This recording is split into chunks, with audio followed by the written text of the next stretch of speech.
lo que es la preeminencia de Cristo. Ese es el título de la prédica de hoy. Y vamos a darnos cuenta de cómo Cristo está por sobre todo, y en Él está todo.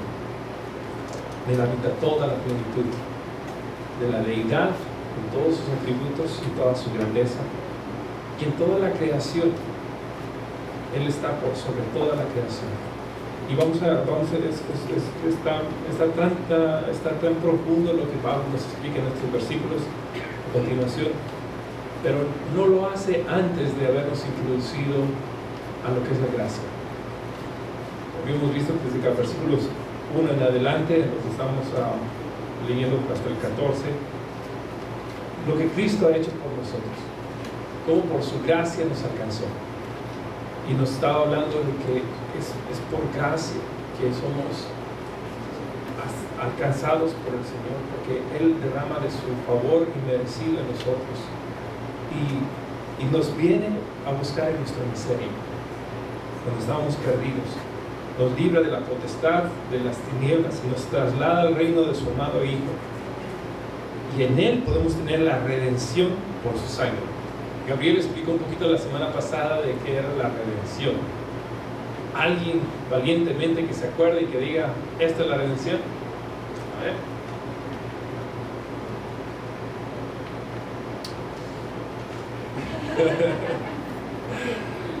Redimidos somos, cuando dice somos redimidos, ¿hemos sido qué?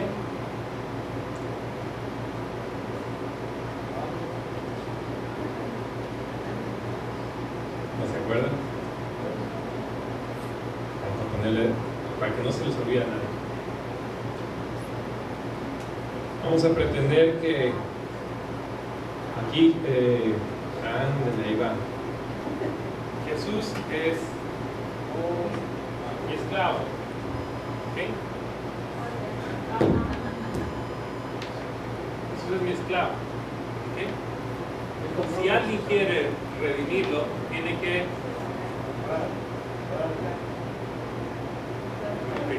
pagar, tiene que comprarlo. Es importante que él compre su libertad, porque de otra manera no va a salir del escuela.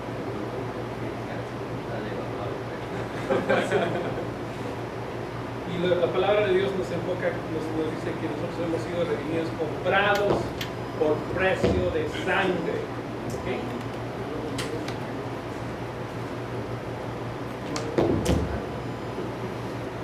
Comprados por precio de sangre. Y ahí tiene, esa parte es bien importante recordarlo, el ser sido comprados. O sea, vamos a decir redimidos.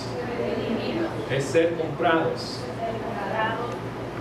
Y en este caso por Jesús, por precio de sangre. ¿Ok? Por precio de sangre. Jesús nos compra y paga la deuda que nosotros teníamos. Es interesante todo lo que muestra todos estos aspectos, pero no quiero redundar más porque quiero entrar al versículo 15. Si necesita recordar la prédica de la semana pasada, y la puede ver en YouTube, en nuestro canal de Hacedores por Gracia. Versículo 15 en adelante.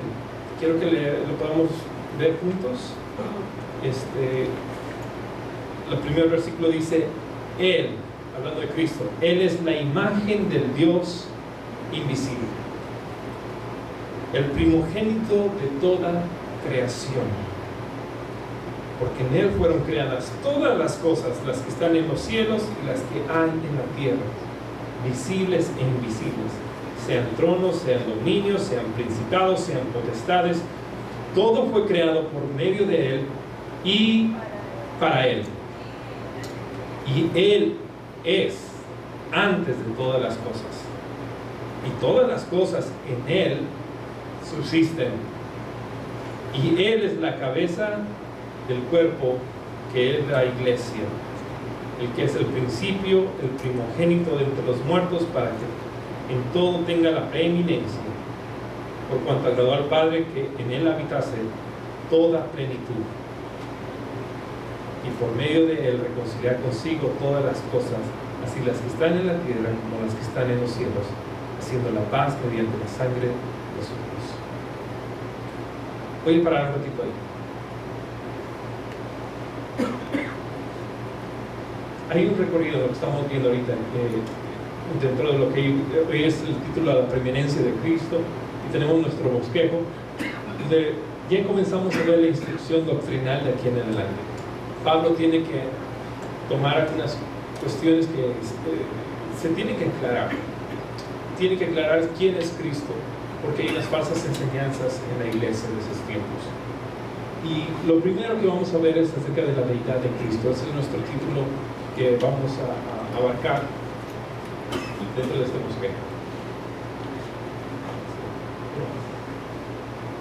Acerca de la deidad de Cristo, 1:15-23. Jesucristo dice que es la imagen del Dios invisible. Aquí Pablo está queriendo utilizar una palabra para hacer ver que es una imagen, una copia perfecta. ¿Okay?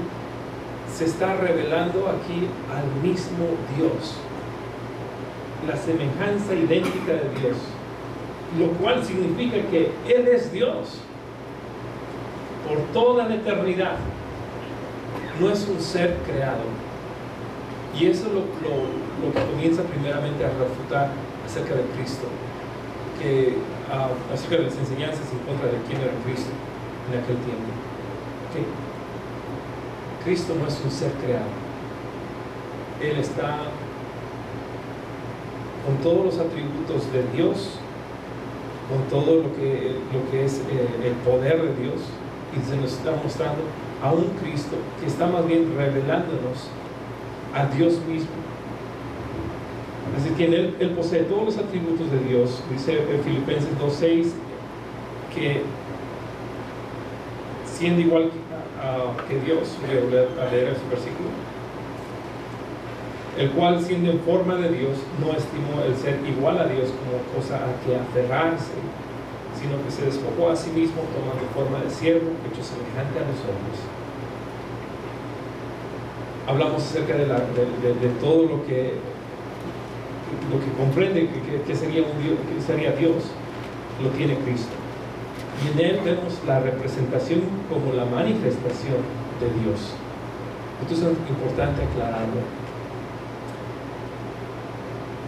Hebreos 1:3 habla, usted lo va a ver cuando lo lea, cómo comienza el autor a explicar acerca de la supremacía de Cristo, el cual siendo el resplandor de su gloria y la imagen misma de su sustancia, y quien sustenta todas las cosas con la palabra de su poder, habiendo efectuado la purificación de nuestros pecados por medio de sí mismo, se sentó a la diestra de la majestad en las alturas.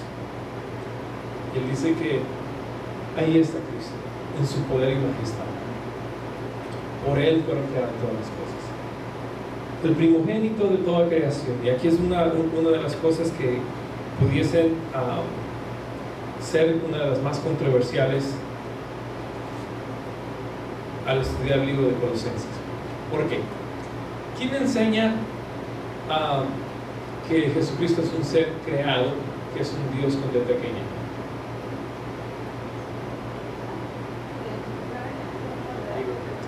Los testigos de Jehová.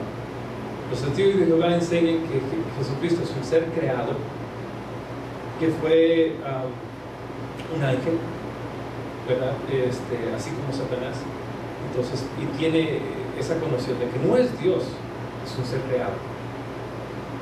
Entonces, y se agarran de este versículo, porque dicen, Él es el primogénito de toda creación. Pues está.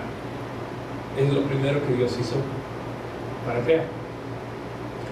Pero de acuerdo a la Escritura, cuando estaba hablando en esto de la primogenitura alude en este contexto al rango más alto y no a un orden de creación. Y quiero poner un ejemplo, por ejemplo, que menciona la Escritura en Éxodo 4:2. Si usted quiere verlo, está bien, si no, se lo leo. Éxodo 4:22, perdón. Ahí está. Dice la Escritura, por ejemplo, de Israel: y dirás a Faraón, Jehová ha dicho así, Israel es mi hijo, mi primogénito. Cuando se alude acá cuando se hace mención de Israel siendo el primogénito de Dios, no es la primera creación. No. Él quiere resaltar que está en un alto rango Israel. Y es así que lo comienza a mostrar la Escritura también en otros pasajes. Hablando de Cristo, aquí lo vamos a ver, y como vamos a ver en Hebreos, que Él está por encima de la creación. Él es preeminente. Cristo tiene la preeminencia absoluta y posee todo el derecho de heredar toda creación. Apocalipsis 5, del 1 al 7, por ejemplo, hablándonos de el rollo y el cordero, dice: y vi en la mano derecha del que estaba sentado en el trono un libro escrito por dentro y por fuera y sellado con 7 sellos, y vi a un ángel fuerte que pregonaba a gran voz: ¿quién es digno de abrir el libro y desatar sus sellos? Y ninguno, ni el cielo, ni en la tierra, ni debajo de la tierra, podría abrir el libro, ni aún mirarlo. Y lloraba yo mucho porque no se había hallado a ninguno digno de abrir el libro, ni de leerlo, ni de mirarlo. Y uno de los ancianos me dijo: no llores, he aquí que el león de la tribu de Judá, la raíz de David, ha vencido para abrir el libro y desatar sus 7 sellos. Y miré y vi que en medio del trono y de los 4 seres vivientes y en medio de los ancianos estaba en pie un cordero como inmolado, que tenía 7 cuernos y 7 ojos, los cuales son los 7 espíritus de Dios enviados por toda la tierra. Y vino y tomó el libro de la mano derecha del que estaba sentado en el trono. Y bueno, sigue la lectura que cuando hubo tomado el libro, los 4 seres vivientes y los 4 ancianos se postraron delante del cordero, y todos tenían arpas y coronas, copas de oro llenas de incienso, que son las oraciones de los santos, y cantaban un canto nuevo diciendo: digno es el cordero, digno eres de tomar el libro y de abrir sus sellos, porque tú fuiste inmolado y con tu sangre nos has redimido para Dios y todo linaje y lengua y pueblo y nación. Cristo existió antes de la creación y está exaltado por encima de todo. Según Salmo 2:7, un salmo tan precioso de coronación, dice así la Escritura: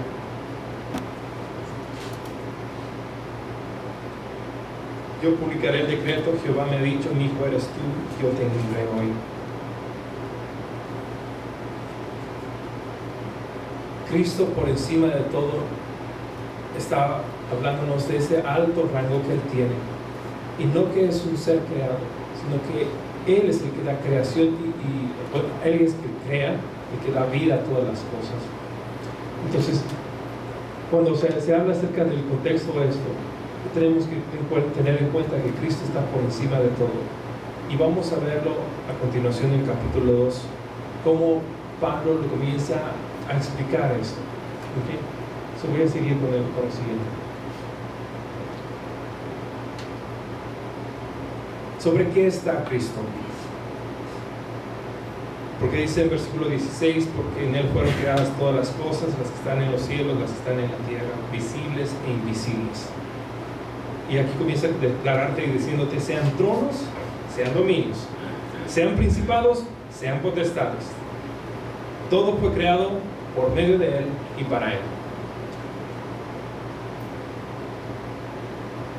Sin importar que sean santos o caídos. 4 rangos ahí, de lo que está hablando: de tronos, dominios, principados, potestades. Sin importando que sean demonios, sean ángeles santos, son simples criaturas, y el Creador es el Señor Jesucristo, quien es el único que tiene preeminencia sobre ellos. La falsa enseñanza que Jesús era un ángel, un espíritu inferior, fue rechazada por Pablo y por Pedro. Y me gustaría que usted pueda ver primero de Pedro capítulo 3, versículo 22.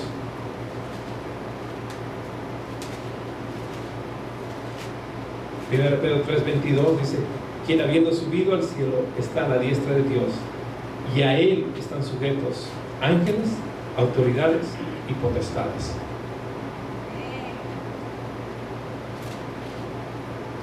a veces como que lo que estamos viendo, y parece ser una clase de escuela dominical, necesitamos ver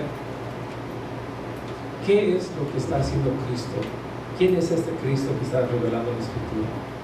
Y yo quiero en esta mañana que al ver los versículos, usted vea la preeminencia de Cristo por encima de la creación, para que pueda darse cuenta de que así como está por encima de la creación, necesita estar sobre su vida, necesita estar sobre la vida. Todo fue creado por medio de Él y para Él. Hebreos 1:12 lo hemos leído. Y todavía existe el misterio en el mundo científico que no se sabe con exactitud qué es lo que retiene a los protones dentro del átomo para que estos no salgan volando. Y la respuesta está en la palabra. Otra vez, Cristo sustenta todas las cosas. Lo que los científicos no saben es que, o tal vez no quieren aceptar, es que Dios está reteniendo con su poder para que esos protones no salgan volando y sea un estallido de cosas después, el mundo se desintegre. 2 Pedro 3:10 nos da la cita que un día va a pasar eso. Dice 2 Pedro 3:10: pero el día del Señor vendrá como el ladrón en la noche, en el cual los cielos pasarán con gran estruendo y los elementos ardiendo serán deshechos, y la tierra y las obras que en ella hay serán quemadas. La partícula del átomo, cuando llega los protones a romperse, lo que fue la bomba atómica, usted sabe qué destrucción causó. Pues un día el Señor no va a retener más las cosas, va a dejar que sus protones estallen, todo se va a disolver. Él es el que sustenta, pero también el que tiene poder para destruir todo. Y aquí te lo muestra en Pedro, cómo un día va a suceder todo esto. Así que estamos viendo que por medio de Él y para Él todo fue creado. Y cuando pones a pensar en esto, es algo que nos tiene que involucrar a nosotros, porque nosotros hallamos nuestra identidad, nuestro propósito por medio de Él. Nuestras vidas hayan sentido cuando estamos viviendo para Él. Por esto es que nuestros corazones, lo que vivimos, nada de este mundo puede completamente satisfacernos. No hay completa satisfacción sin Cristo, porque fuimos creados por medio de Él y para Él. Nunca hallarás la paz, la plenitud, si no estás en Él. Y eso es lo que el Señor quiere enfocarte en esto, que es tan fácil de poder llenarnos de las cosas del mundo, pero tan vacío.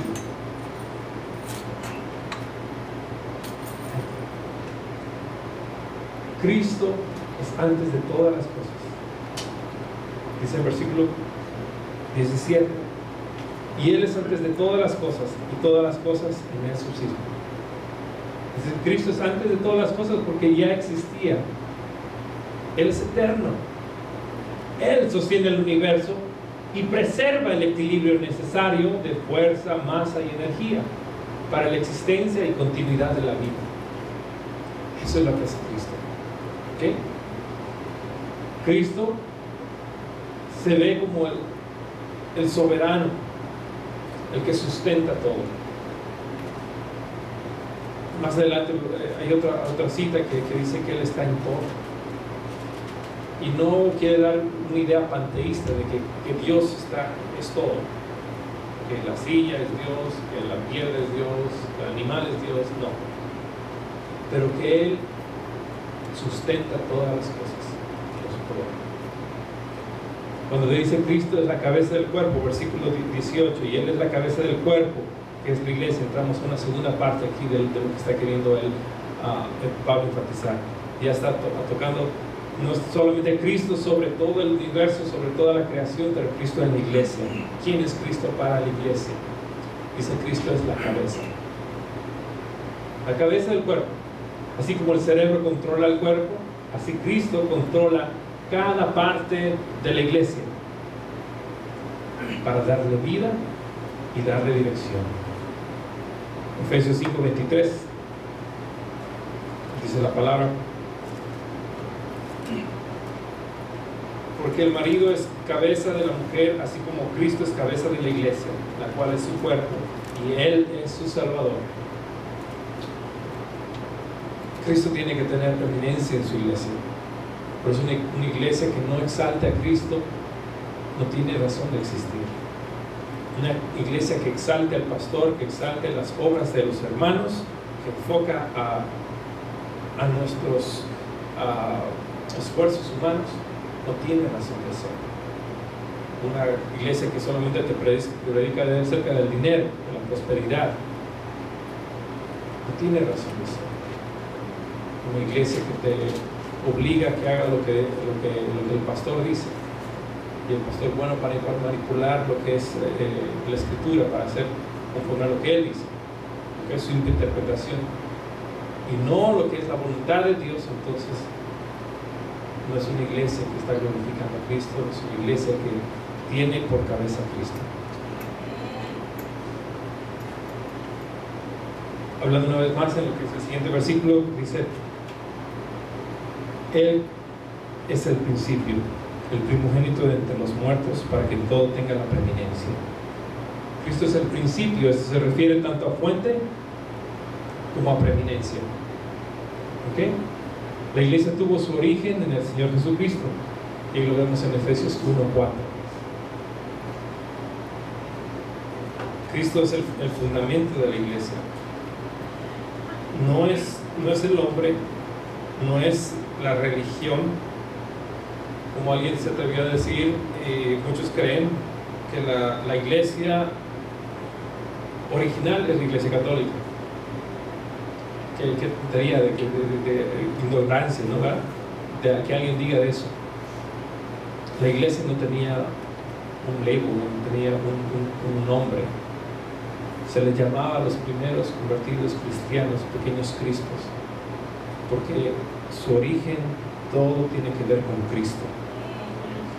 Porque dice, según nos escogió en Él antes de la fundación del mundo, para que fuésemos santos y sin mancha delante de Él, en amor habiéndonos predestinados para ser adoptados hijos suyos por medio de Jesucristo, según el puro afecto de su voluntad.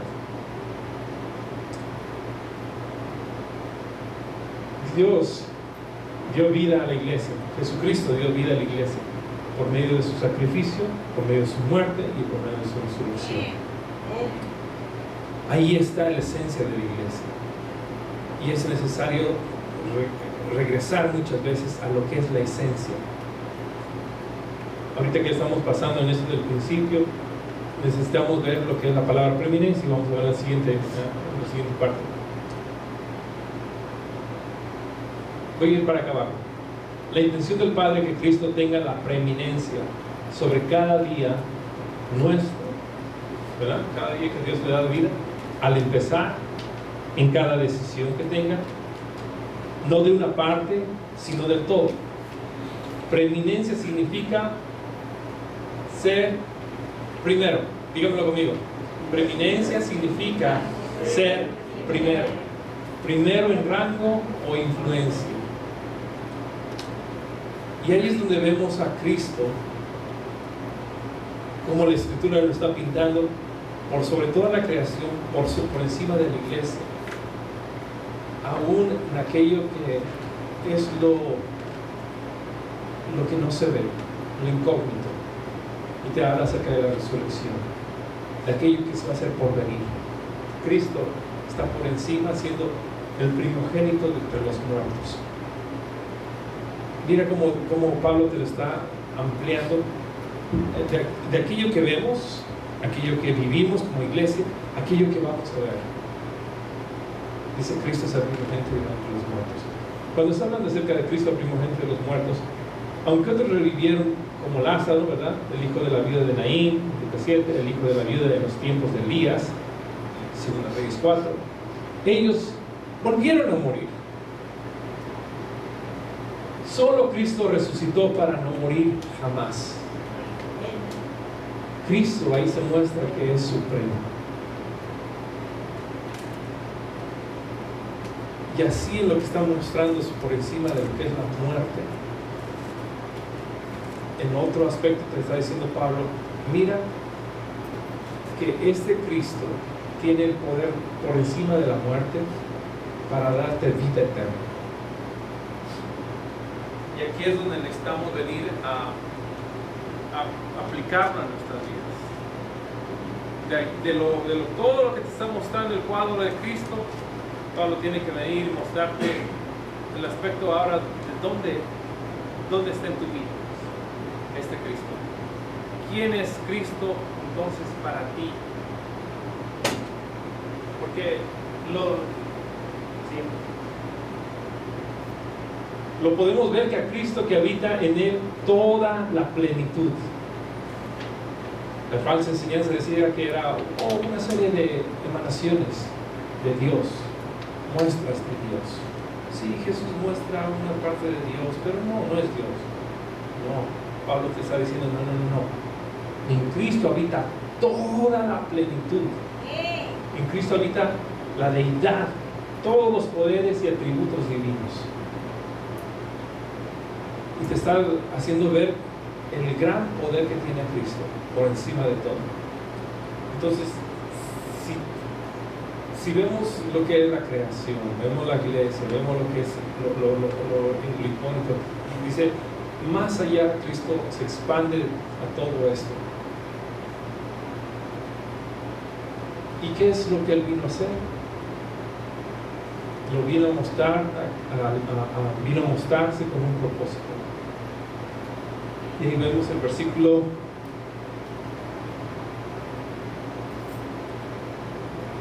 20. Por medio de Él, Dios quiso reconciliar consigo todas las cosas, así las que están en la tierra como las que están en los cielos, haciendo la paz mediante la sangre de su cruz. Agradó al Padre que en Él habitase toda la plenitud y por medio de Él reconciliar. El hombre reconciliado con Dios cuando Dios lo restaura a una relación correcta con Él mediante Jesucristo.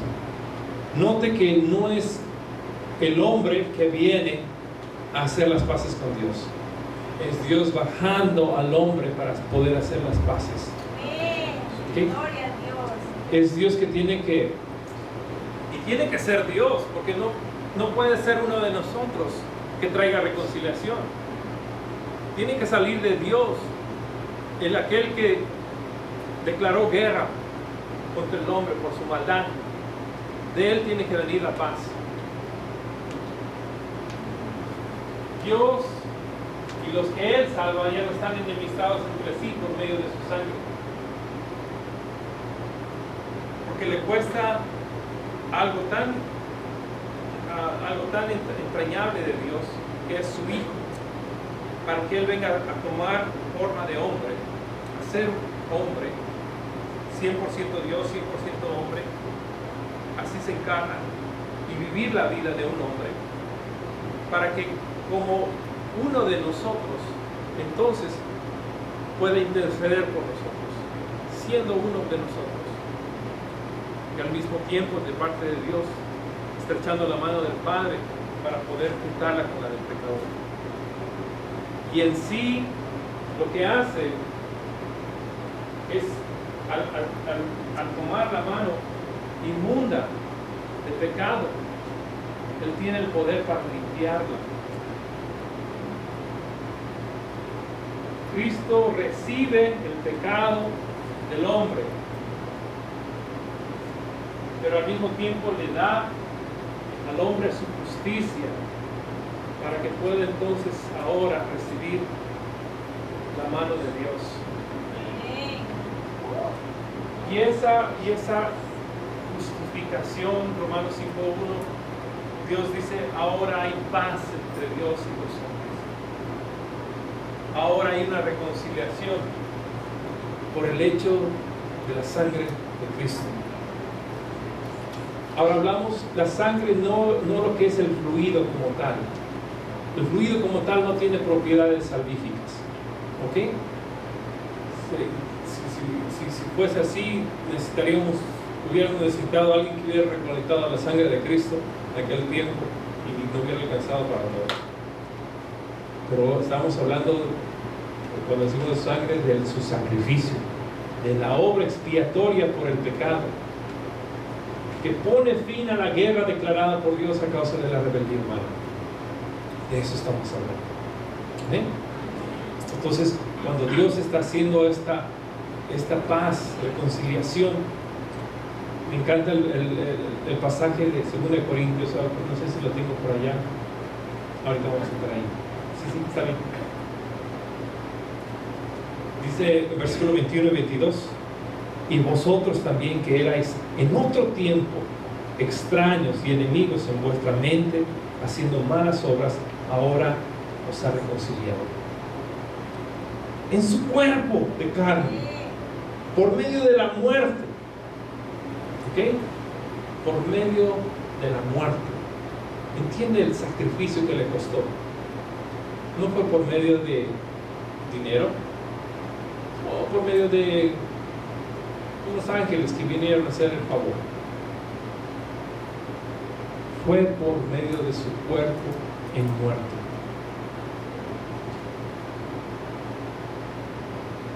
Para presentaros santos y sin mancha e irreprensibles delante de Él.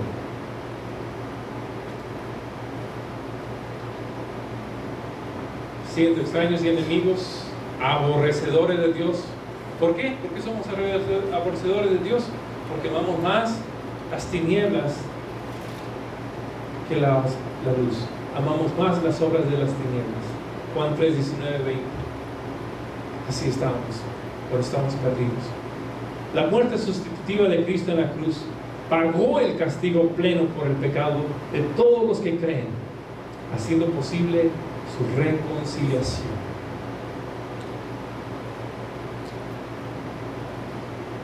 Entonces, si alguna vez tú has entendido el concepto de que eras enemigo de Dios, sí, podemos tener, yo me acuerdo que tenía bravucones que me seguían en la escuela, y había uno que híjole, me caía mal porque era siempre bien abusivo, y pensar que era mi enemigo, no lo quería tener de mi enemigo, trataba de alguna manera quedar bien con él porque no quería que me cayera, ¿verdad?, sus golpes. Pero de hombres a Dios, y pensar que Dios fue el enemigo de la humanidad, nosotros fuimos enemigos de Dios. Y por causa de nuestra rebeldía, nuestra desobediencia, por causa de nuestro amor al pecado, y pareciese ser que a veces regresamos a esa enemistad. Regresamos a esa enemistad cuando pensamos que el pecado todavía es parte de nuestra vida, como que lo aceptamos, y no debiese ser así. Y hay gente que lastimosamente dentro de las iglesias vive en la oscuridad, vive como enemigos de Dios. Y es triste porque si Dios hizo las paces, ¿por qué vivir en nuestro corazón con una actitud de apatía a Dios? Dios ofrece reconciliación a todas las etnias del mundo sin distinción alguna. Nos agarra ya a los bolivianos, acá a los mexicanos, a los chinos, sí, aquellos que no saben manejar bien. Entonces echamos coraje, otra vez. Pero sabes que Dios los ama a ellos, y a los rusos, Y a los árabes corajudos, así como lo ven, que están llenos de odio, dice Dios, yo los amo. Y comienza a hablar, a amar así, a extender su salvación a todo el mundo. Y la oferta es ilimitada, y el mérito intrínseco de la muerte conciliatoria de Cristo es infinito. No cambia. La obra de redención no cambia, no se acaba. No fue solamente para 1 millón, 5 millones, 10 millones. Es para todos los que vienen durante todas las edades de la tierra, que Dios dará vida. Es para todos nosotros.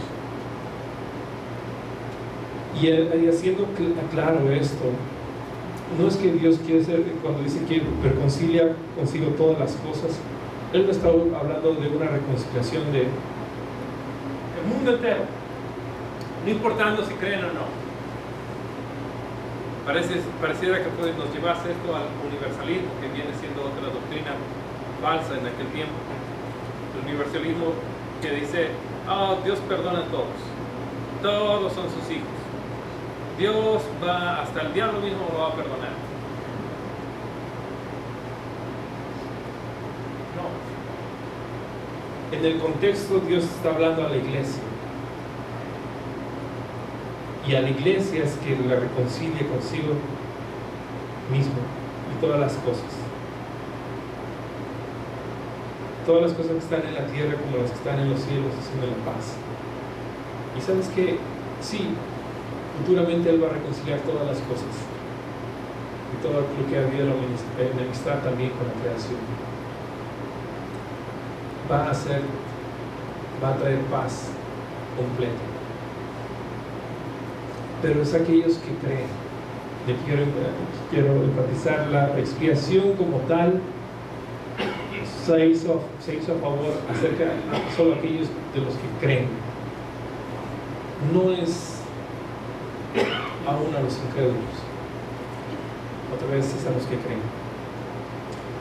Y aquí quiero ir a lo último que necesitamos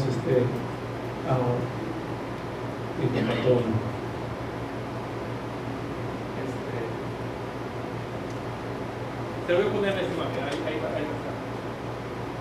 Lo voy a poner después. Cristo puede ser visto como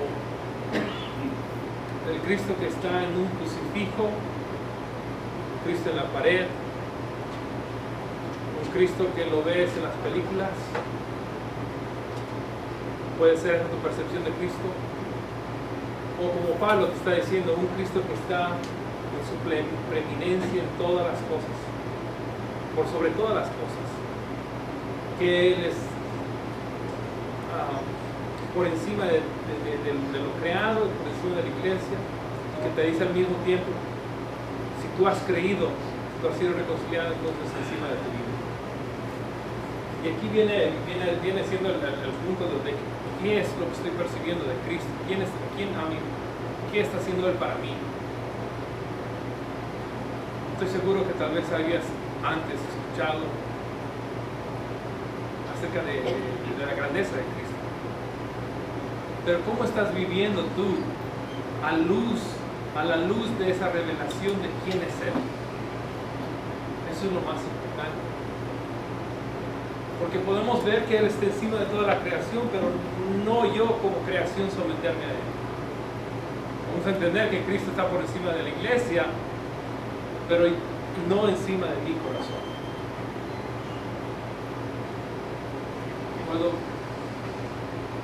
saber que Él reconcilió al pecador consigo mismo por medio de la sangre, pero puedo yo estar andando como rebelde, como enemigo de Dios. Tal vez no como enemigo aborrecedor, pero simplemente en la indiferencia de no estar con Cristo, no estar en Cristo. Y ahí corro el peligro.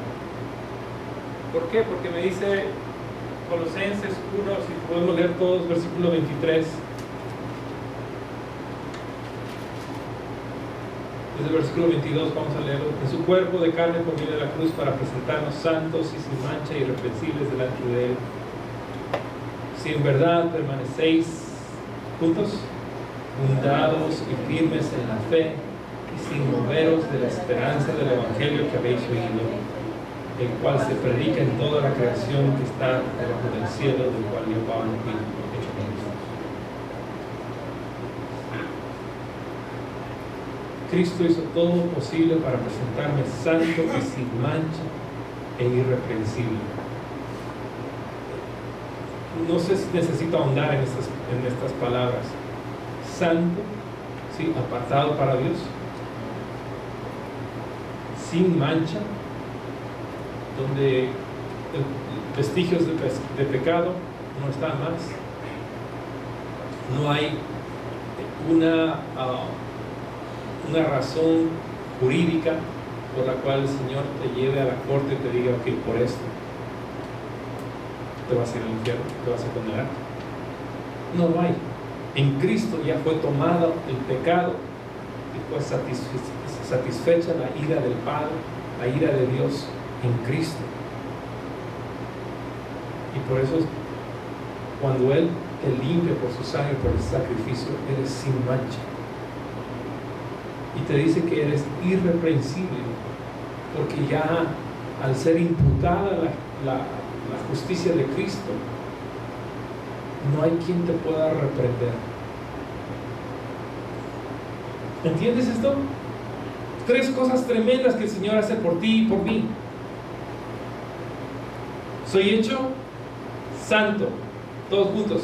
Soy hecho santo. Segundo, soy sin mancha. Tercero, soy irreprensible. Una vez más, soy santo, sin mancha e irreprensible delante de Él. Y Él te recalca aquí en versículo 23, si en verdad permanecéis fundados y firmes en la fe. Si en verdad. Y ahí es donde encuentro la cuestión donde es lo personal que cada uno vamos a dar cuenta delante de Dios. Yo puedo ver que aquí están ustedes en la iglesia, pero en verdad estás aquí, o está tu mente en la televisión, en una película, o con tus amigos, o simplemente dormida tu mente. ¿Estás verdaderamente reconciliado con Cristo? Si en verdad, dice, permanecéis fundados y firmes en la fe. Aquí está la cuestión de permanencia en base a esa luz honesta, transparente que Dios arroja a tu vida. Tú respondes a esto, ¿cómo?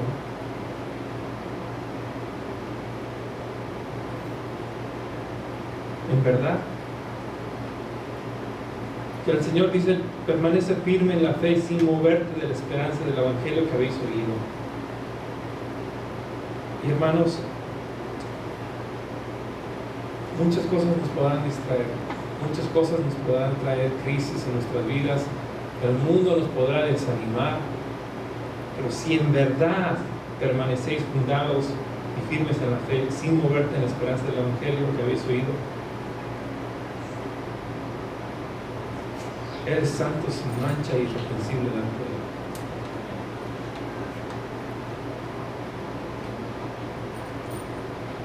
Por eso que después en lo que vemos películas desde del rapto, diciendo, pues fulano de tal se quedó, pero él era un personaje bien importante en la iglesia.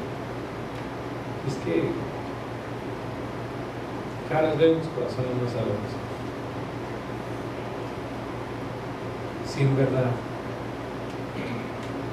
Cristo hizo todo posible por ti y por mí.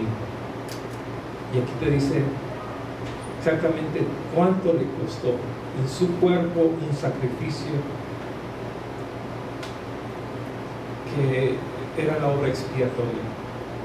necesitaba ser vertida su vida, y Él la da por amor, dando su vida por nosotros. Y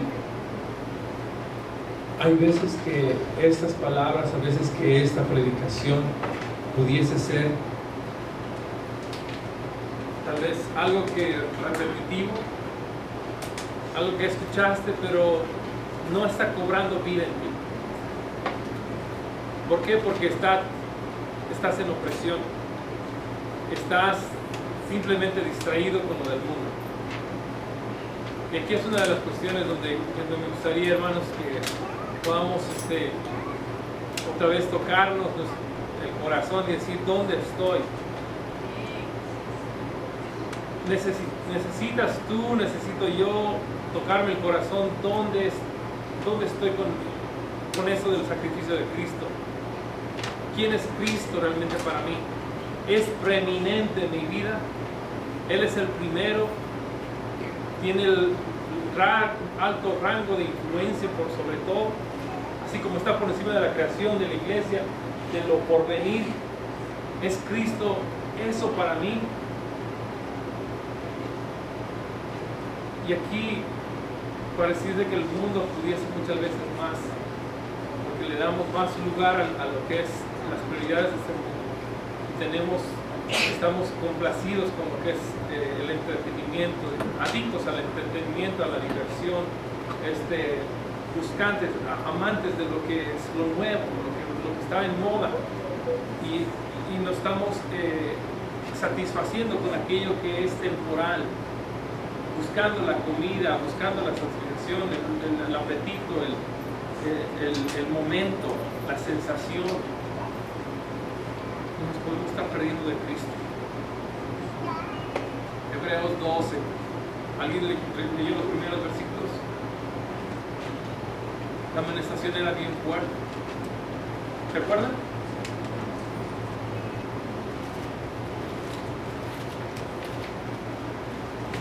Hebreos 12, los primeros versículos, y todo lo que es el pasaje está, te dice el autor: puestos los ojos en Jesús, el autor y consumador de la fe, el cual por el gozo puesto delante de él sufrió la cruz, menospreciando el oprobio, y se sentó a la diestra del trono de Dios. Considerad aquel que sufrió tal contradicción de pecadores contra sí mismo, para que vuestro ánimo no se canse hasta desmayar. Porque aún no habéis resistido hasta la sangre combatiendo contra el pecado. Y habéis olvidado la exhortación de cómo a hijos se os dirige. Y hablando acerca de la disciplina, que no menosprecies la disciplina del Señor ni desmayes cuando eres reprendido por Él.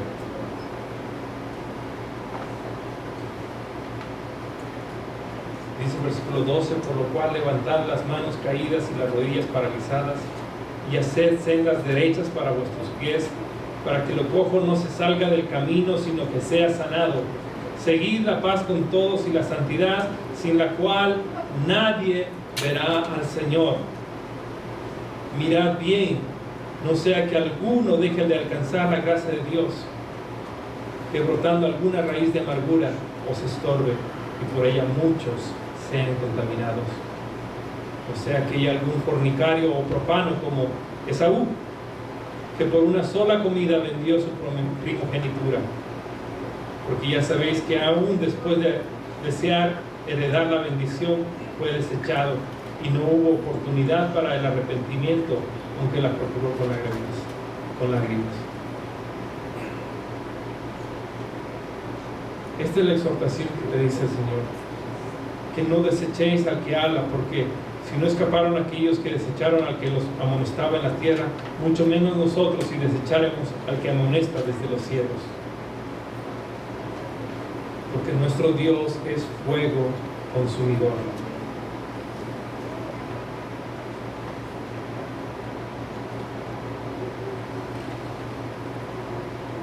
Dios dice que un día, versículos 27 y 28, todo lo inconmovible va a ser todo lo que vemos lo terrenal va a ser removido, y Él va a traer su reino inconmovible. Dice, tengamos gratitud mediante ella, demos gracias a Dios con temor y reverencia. Hermanos, para pensar en esto, ahora es el tiempo donde nosotros tenemos que atesorar lo que es Cristo en su preeminencia y su plenitud para nosotros. Es necesario ahora nosotros llenarnos de lo que es Él, de su plenitud.